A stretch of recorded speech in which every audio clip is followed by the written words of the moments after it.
Last year, Governor Ron DeSantis signed a bill allowing the state of Florida to regulate Walt Disney World's monorail system. It has now been more than 6 months since that law took effect. New tonight, for the very first time, we reveal what the Florida Department of Transportation has been doing as it begins oversight of Disney's monorails. News 6 investigator Mike DeForest shows us what's happening. The Walt Disney Company has been operating monorails for 65 years in California and more than 50 years here in Central Florida. Now, as the Florida Department of Transportation begins regulating Disney's monorail, the state agency's been trying to understand how Disney's been doing it all these years. Please hold on to the handrail. Of course, this toy monorail is much less sophisticated than the real thing. News 6 has learned that over the past few months, Florida Department of Transportation engineers have met with Disney's technical teams. The purpose?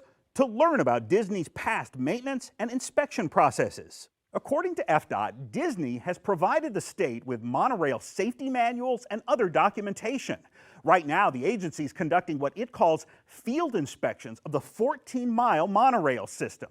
Now, under that new state law, FDOT is required to establish minimum safety standards. That's actually something the agency has done before. This is Orlando Mayor, Buddy Dyer. You're probably familiar with the People Mover trams at Orlando International Airport.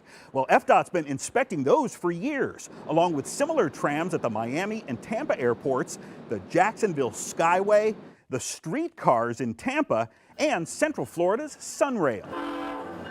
This 97-page manual details how FDOT regulates those other government-run transportation systems. It's still unclear whether these same rules will apply to Disney's monorail, which is the first and only private rail system to be regulated by FDOT. Under the existing rules, the state may conduct scheduled and unscheduled inspections. Operators must report any deaths or serious injuries to FDOT within 2 hours, and the state can launch independent accident investigations. The driver.